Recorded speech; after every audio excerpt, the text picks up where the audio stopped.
વિદ્યાર્થી મિત્રો, અલબુદ એજ્યુકેશન ચેનલમાં તમારું હાર્દિક સ્વાગત છે। આજે આપણે જોવાના છે સ્વાધ્યાય 7.2 દાખલા નંબર 2। દાખલા નંબર 1 સંખ્યા રેખા પર દોરો, જેમની આપણે સંપૂર્ણ વિશે ચર્ચા કરી અને એની અંદર શુદ્ધ પૂર્ણાંક અને અશુદ્ધ પૂર્ણાંક કોને કહેવાય, અશુદ્ધ હોય તો અંશ મોટો હોય, એ બધી જ માહિતી આપણે આગળના વિડીયોની અંદર જોઈ લીધી છે। દાખલા નંબર 1 સંખ્યા રેખા દોરો, એની અંદર સંખ્યા રેખાના 3 દાખલા અને અશુદ્ધ પૂર્ણાંક અને શુદ્ધ પૂર્ણાંકની માહિતી પણ ત્યાં મૂકેલી છે। જો એ વિડીયો તમે ના જોયો હોય તો વિડીયો જોઈ લેજો। આજે આપણે શરૂ કરશું દાખલા નંબર 2। નીચે આપેલાને મિશ્ર અપૂર્ણાંક સ્વરૂપમાં દર્શાવો। મિશ્ર અપૂર્ણાંક એટલે શું તો સમજો।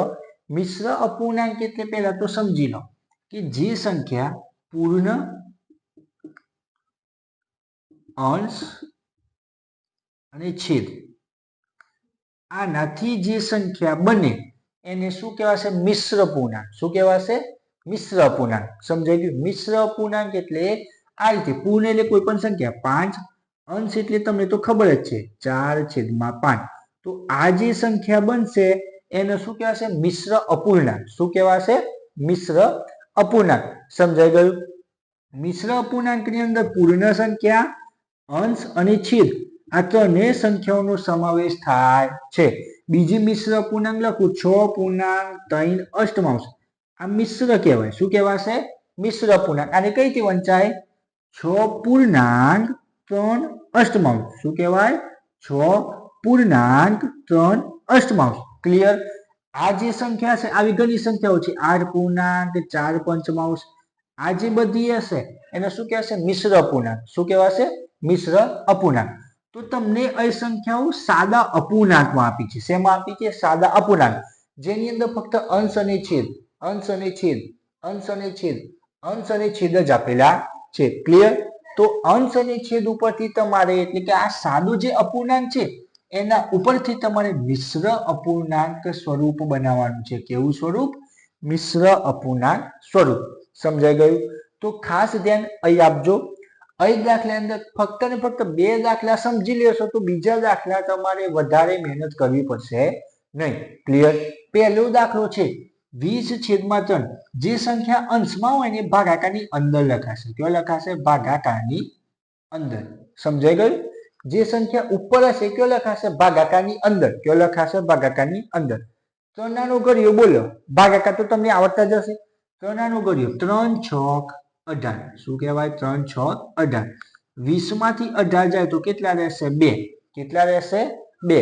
હવે આગળ ભાગ ચાલશે નહીં। કેમ? કારણ કે જો આજે શેષ આવી, શેષ, આ શેષ કેવી આવી? 3 કરતા નાની આવી। કેવી આવી? નાની। ફરીથી આજે શેષ મળી તમને કેવી મળી? 3 કરતા નાની। કેવી મળી? 3 કરતા નાની। એટલા માટે આગળ ભાગ ચાલશે નહીં। ક્લિયર? તો તમારે અહીં લખવાનું મિશ્ર પૂર્ણાંક। કે હવે સાહેબ મિશ્ર પૂર્ણાંક કેવી રીતે લખાશે? તો જો ભાગફળથી શરૂ કરવાનું। ક્યાંથી શરૂ કરવાનું? ભાગફળથી। આમ પંખો ફેરવવાનો, આમ આમ।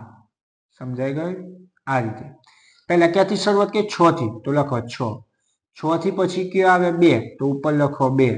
પછી કયો આવે? 3, તો લખી દો 3। આ થઈ ગઈ તમારી મિશ્ર અપૂર્ણાંક। શું થઈ ગઈ? મિશ્ર અપૂર્ણાંક। ક્લિયર? સમજાઈ ગયું?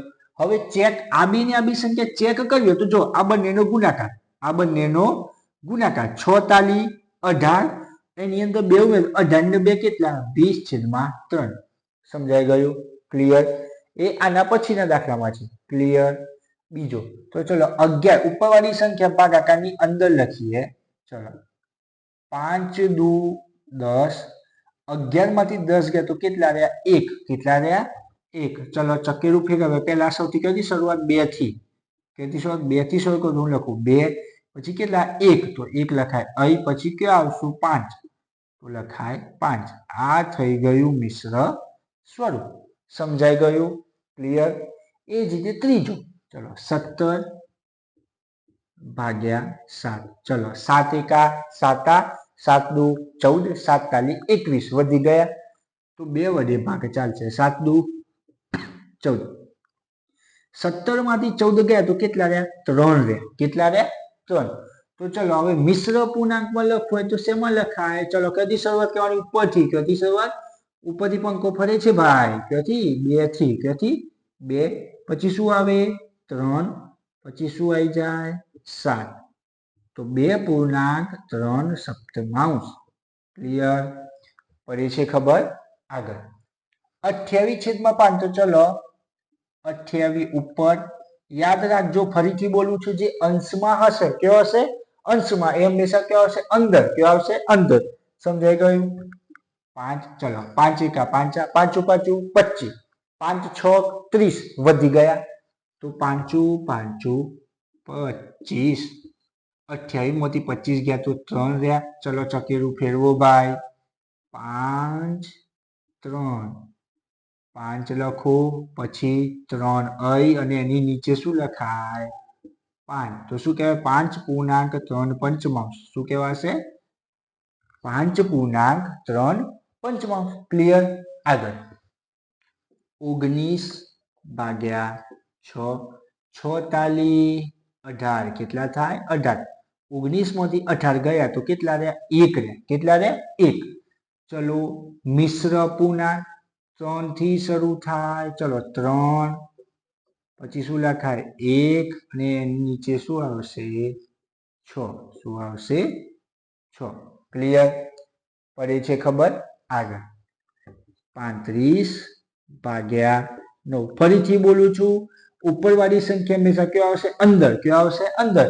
અને જે છેદવાળી સંખ્યા છે, નીચેવાળી સંખ્યા હશે, એના વડે ભાગ ચાલશે. શું ચાલશે? એના વડે ભાગ. ક્લિયર? તો ચલો 9 નું ગળ્યું. 9 એકા 9, 9 દુ 18, 9 ચોક 36, 9 પંચો 45, 9 ચોક 36, 9 દુ 18, 9 તાલી 27, 9 ચોક 36.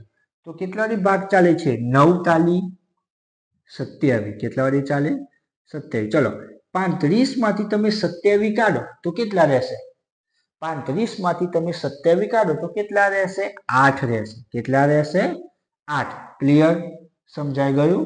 ફરીથી બોલું છું, 35 માંથી તમે 27 કાઢશો તો 35 માંથી 27 ગયા તો 5 પહેલા, અને 27 થી 3, 5 ને 3 8. તો આપણે લખવું હોય તો ચલો ફેરવી દઈએ ચકેરું.